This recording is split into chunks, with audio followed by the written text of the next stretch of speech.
Ya, sip. Pas.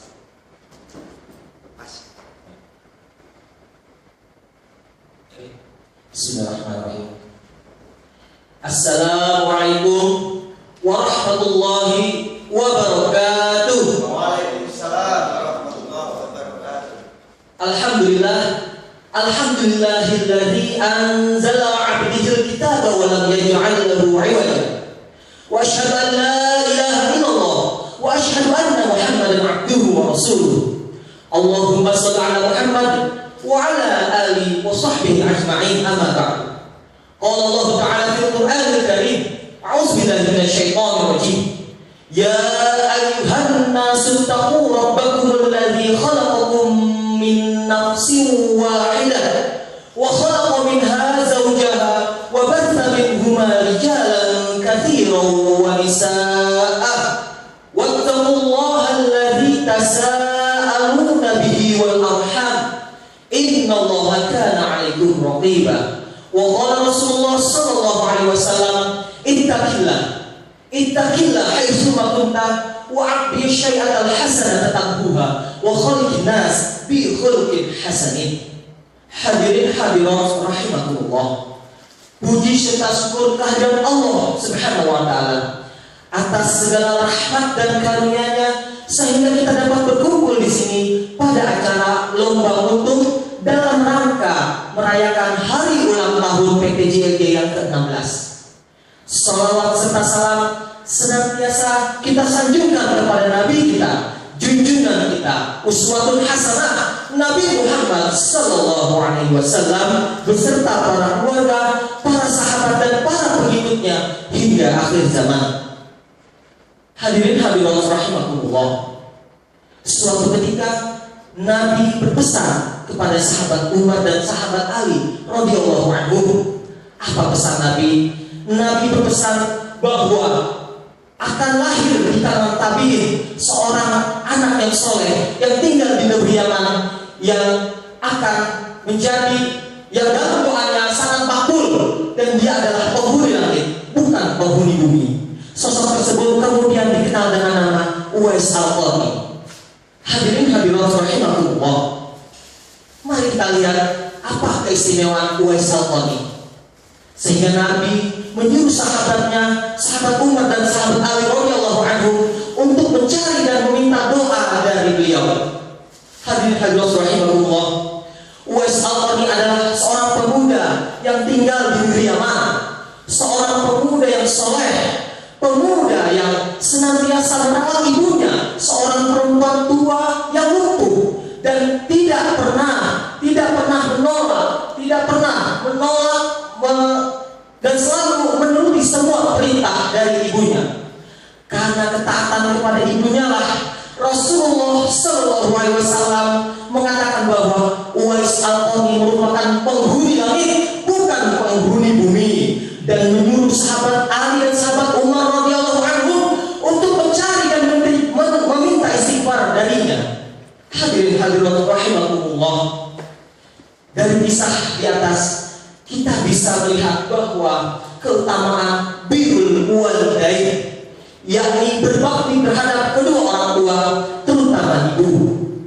Birrul walidain merupakan ibadah, merupakan qurbat yang utama dan amalan yang paling dicintai oleh Allah Subhanahu wa taala. Allah berfirman dalam surat Al-Isra ayat 22 dan 23. A'udzubillahi minasyaitonir rajim. Wa rabbuka alla ta'budu illa iyyahu wa bil walidayni ihsana. Imma yablughanna 'indaka al-kibara ahaduhuma aw kilahuma fala taqul lahumā uff wa la tanharhumā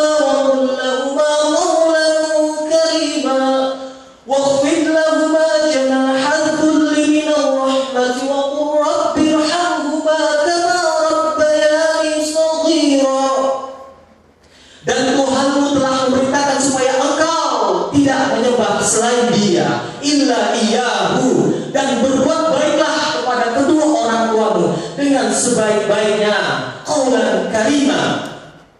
Dan jika keduanya atau salah seorang di antara mereka berusia lanjut dan dalam perawatanmu, maka sekali-kali jangan ucapkan perkataan dan jangan membentak keduanya, dan perlakukan dan ucapkanlah perkataan yang baik, yang ma'ruf, dan rendahkanlah kalian di hadapan keduanya dengan penuh kesayangan, dan ucapkanlah, wahai Tuhanku, kasihilah mereka sebagaimana mereka mendidik aku sewaktu aku masih kecil.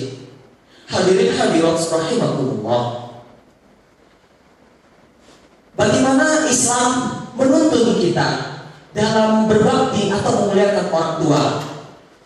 Islam menuntun kita dalam berbakti kepada orang tua antara lain, yang pertama, selalu menjalankan perintahnya selama perintah tersebut tidak dilarang oleh Allah dan Rasulnya. Nabi bersabda, "Ati' abaka ma dama hayya wa la taqsih."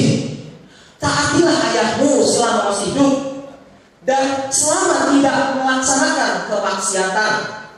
Nabi menyuruh kita untuk taat kepada orang tua, namun ketaatan tersebut digariskan kepada hal-hal yang ma'ruf, bukan kepada ketaatan dalam hal maksiat.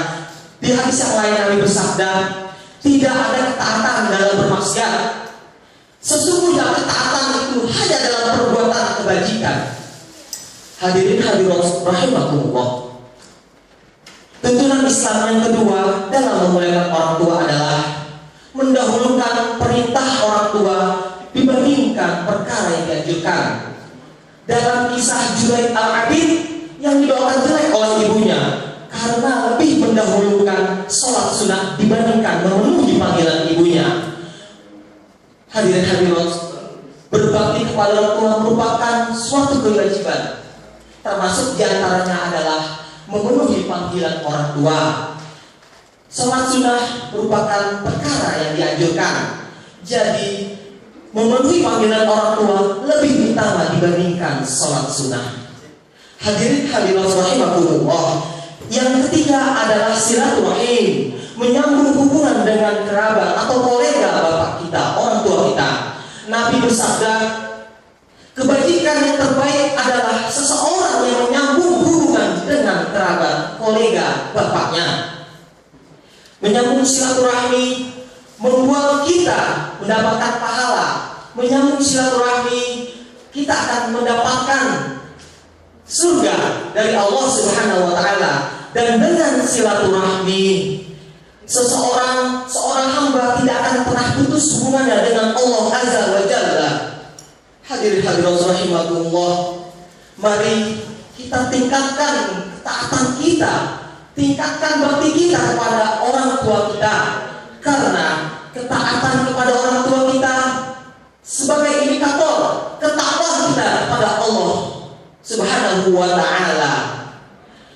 Sayyidul Jihad Abdul Azam rahimahullah berkata, belum dikatakan baik terhadap agama Islam sebelum seseorang berbuat baik terhadap ibu dan bapaknya. Demikian yang dapat kami sampaikan, kurang lebihnya mohon maaf. Wabillahi taufiq wal hidayah. Wassalamualaikum warahmatullahi wabarakatuh. Waalaikumsalam warahmatullahi wabarakatuh. Waktu 8 menit 33 detik.